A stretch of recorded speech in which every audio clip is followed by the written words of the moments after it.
au moins sur 2 thèmes différents dans cette seule prédication.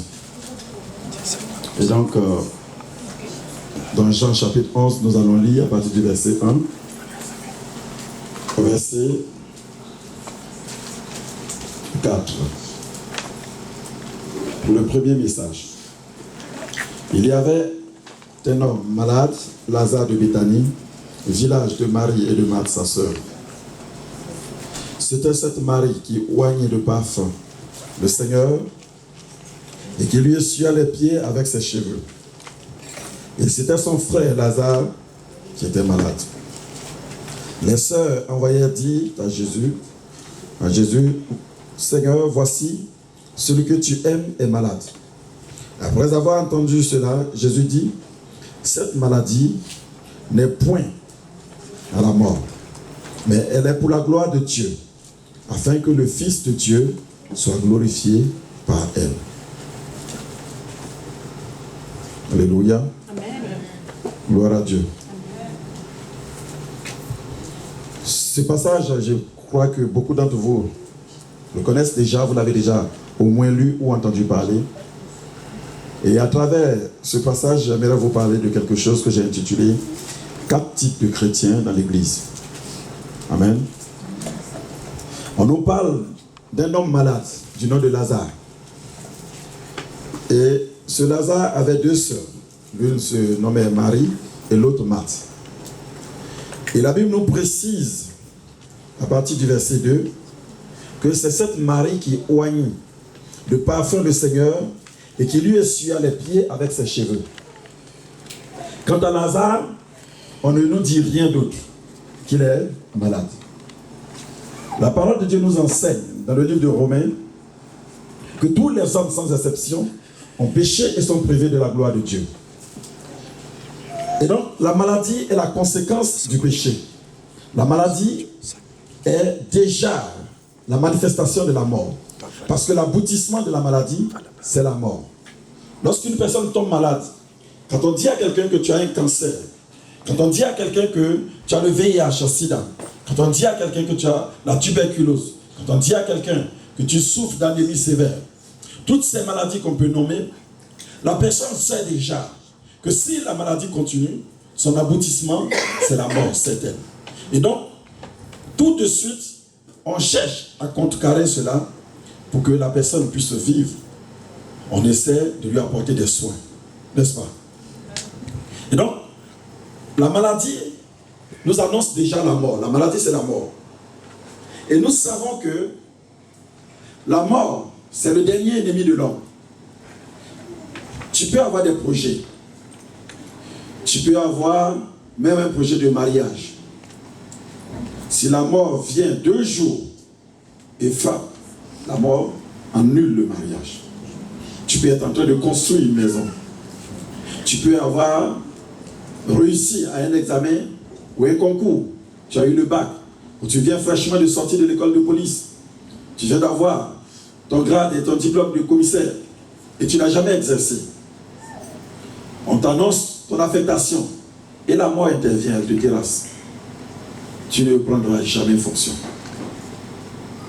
Si à 2 jours, même à 1 heure de ton mariage, la mort intervenait, tu ne seras jamais marié. La mort, c'est la cessation de la vie. La mort, c'est de façon certaine la destruction.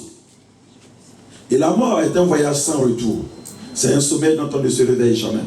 Pour certains, c'est un sommeil. Pour d'autres, c'est un cauchemar sans fin. Et donc, la mort est ce qui inspire le plus la crainte chez les hommes. La mort terrorise. L'homme le plus riche devant la mort est désarmé. L'homme le plus intelligent, le plus puissant, la plus belle femme, le plus bel homme, devant la mort, se trouve réduit à sa plus simple expression. Et donc, face à la mort, les hommes sont égaux. Peu importe ton niveau d'études, peu importe ton rang social, peu importe ce que tu as comme compte en banque, devant la mort, les hommes se retrouvent tous égaux. Dans les cimetières, il y a beaucoup de projets qui ne sont pas jamais accomplis. Dans les cimetières, il y a beaucoup d'hommes intelligents, d'hommes puissants, d'hommes respectés et respectables. Tous les généraux, les maréchals de France sont couchés dans un cimetière quelque part et les hommes vont visiter. Lorsque vous entrez dans un cimetière, vous voyez des épitaphes tombales, mais jamais vous ne trouverez quelqu'un qui vous renseignera lui-même sur ce qu'il a été, ce qui a été sa fin. Vous y rencontrez de grands philosophes, des hommes, de lettres, des personnes. Dans le monde se souvient encore, on vous parlera, on vous dira, ici repose Voltaire, ici repose Socrate, ici repose Confucius, des chefs religieux, aux hommes politiques, en passant par les intellectuels. Tout le monde est logé quelque part. Même si tu habitais un palais, lorsque tu es couché, lorsque tu es mort, ce jour-là, c'est seulement un lopin de terre qu'on te donne. C'est pourquoi j'ai dit que la mort réduit l'homme à sa plus simple expression. La mort, c'est le dernier ennemi de l'homme. La mort, c'est la puissance du diable. Pourquoi est-ce que le diable tient les hommes en captivité? Il les effraie avec la mort. Parce que quand il agite la mort, les hommes sont obligés de se soumettre. Quand on dit à quelqu'un, si tu ne fais pas ceci, on va te tuer, la personne accepte de faire. Et la Bible dit, Lazare était malade. Et l'on a envoyé dire à Jésus, écoute, ton ami, Lazare, on n'a pas dit ton ennemi. Et donc lorsqu'on aime un membre de sa famille, lorsqu'on aime une personne, un ami, une connaissance, et que nous savons que cette personne est menacée par la mort, on fait tout ce qu'on peut pour sauver la personne. C'est vrai ou c'est faux? C'est pourquoi des États comme l'État français, lorsque un seul citoyen est pris en otage quelque part, on mobilise même l'armée. Le ministère des Affaires étrangères est en ébullition. Les gens se tiennent prêts à intervenir militairement. Il y a même des guerres qui ont été livrées pour cela. Qui se souvient encore du cas de Ingrid, cette femme colombienne, pour laquelle les FARC ont pris en otage, pour laquelle tout le Gotha, le Parisien était mobilisé, n'est-ce pas, pour sa libération. Parce que à n'importe quel moment, elle pouvait être tuée. Eh bien, Jésus était un personnage unique sur cette terre. La Bible dit que le Christ, le mot Christ signifie choisi, oint. C'est la version grecque du mot Messie, Messia. Et donc, lorsqu'on dit Jésus, on parle de son nom. Ça dérive toujours de l'hébreu Yoshua, qui signifie tout simplement sauveur. C'est ce même nom qui donne aussi Josué, sauveur.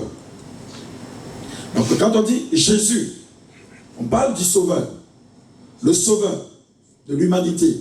Toi, tu as pour ami le sauveur. Tu marches avec lui. Tu dors avec lui, tu manges avec lui. Tout le monde te connaît et tout le monde le connaît. Tout le monde sait que celui-là, il guérit les malades. Il chasse les démons. Il purifie les lépreux. Et tu es son ami. La maladie doit te respecter.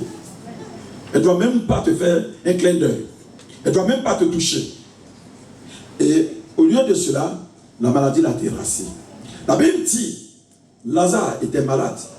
On a envoyé quelqu'un spécialement pour aller dire à Jésus, ton ami, Lazare est malade. Que signifie ami? Ami signifie littéralement celui avec qui tu marches. Ça veut dire celui qui est toujours avec toi, avec qui tu es, qui connaît tes problèmes, qui connaît ta situation, qui se préoccupe de toi en temps normal. Et la Bible dit, ce Lazare était tombé malade.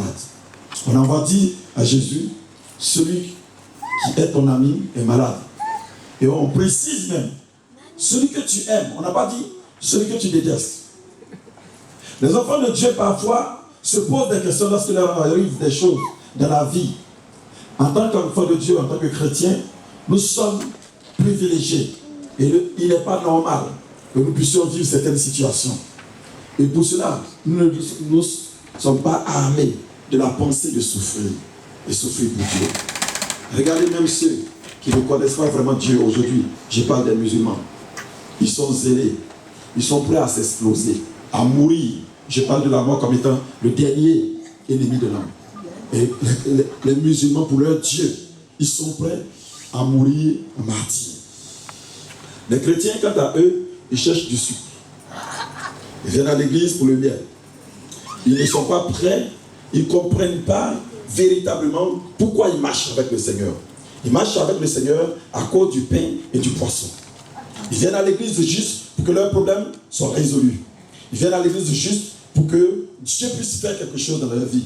Mais ils ne viennent pas à l'église pour faire quelque chose pour Dieu. C'est la grande différence entre nous les chrétiens et les musulmans par exemple. Les musulmans sont dans une logique de servir. Ils sont dans une logique d'étendre. Ils défendent leur foi. Vous les voyez quand on dit que c'est le ramadan. Vous les voyez même quand ils sont dans des pays étrangers. Ils cherchent par tous les moyens à affirmer leur foi. Et pourtant, je crois que cette foi est erronée. Parce qu'elle met de côté celui qui est le chemin, la vérité et la vie.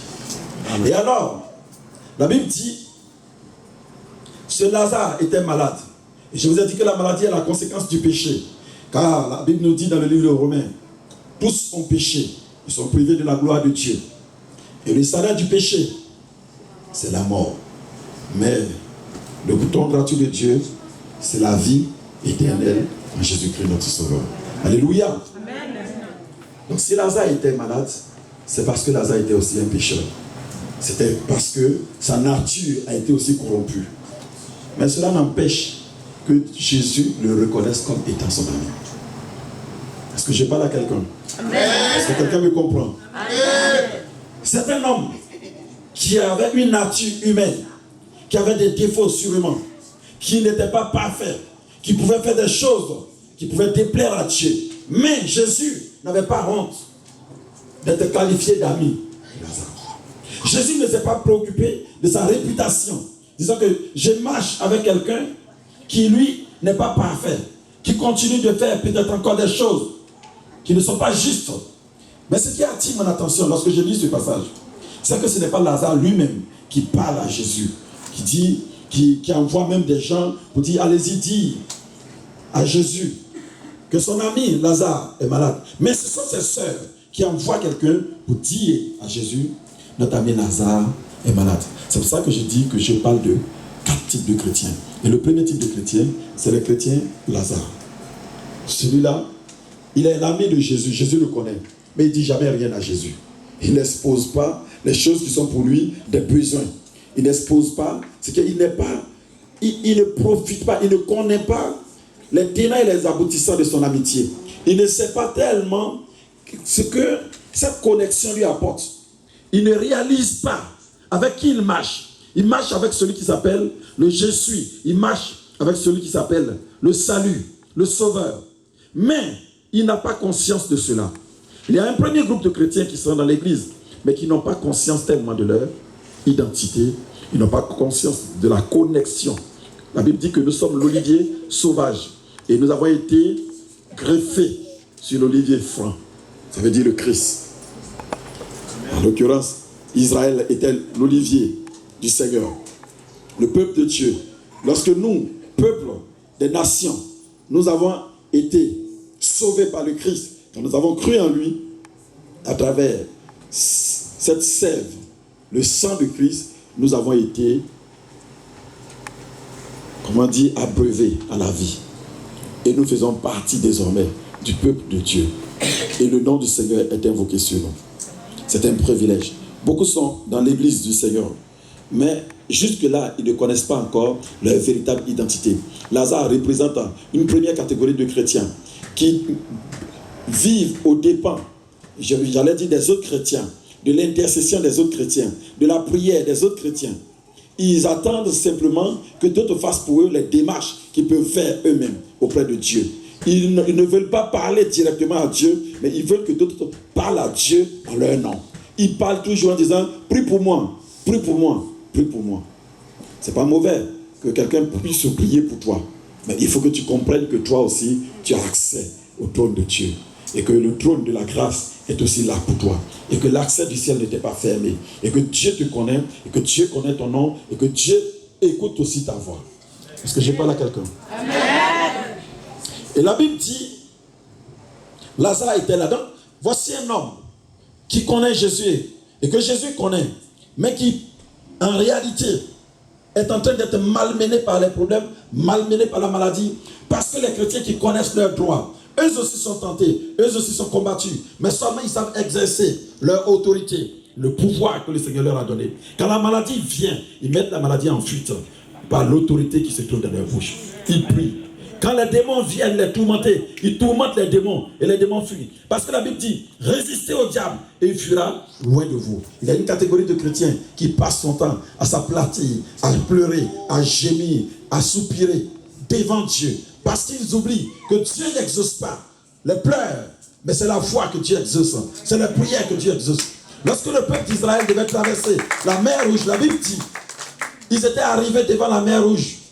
Ils ne savaient pas ce qu'ils devaient faire. Mais ils ont oublié que Dieu avait frappé de plaie les Égyptiens. Que le même Dieu qui a frappé les Égyptiens, le même Dieu qui a fait tomber l'obscurité sur l'Égypte, mais qui a gardé le soleil pour le peuple d'Israël, le même Dieu qui a fait passer l'ange de la mort pour frapper toutes les maisons des Égyptiens en sauvant la maison des Hébreux, le même Dieu était avec eux. Lorsque tu fais face aux difficultés, est-ce que tu oublies ce que Dieu a déjà fait dans ta vie? Est-ce que tu te souviens encore de quoi Dieu est capable? Ou bien tu penses que ton problème est plus grand que Dieu? Beaucoup d'enfants de Dieu, lorsqu'ils sont confrontés à une situation, ils font comme si c'est le premier problème qui vient d'arriver dans leur vie. C'est le problème le plus grand. En tout cas, Dieu ne peut rien face à cela. Que son problème est tellement particulier. Et vous les entendez marcher, la tête baissée, traîner les pieds. On dirait que le fardeau le plus lourd a été mis sur les épaules. Ton Dieu est-il mort? J'avais l'habitude de dire, le jour où Dieu meurt, je suis orphelin. Mais heureusement, il ne meurt jamais. Amen. Dieu n'est pas un homme. Il ne peut mourir. C'est un philosophe qui a dit, Friedrich Nietzsche, Dieu est mort, vive le ciel.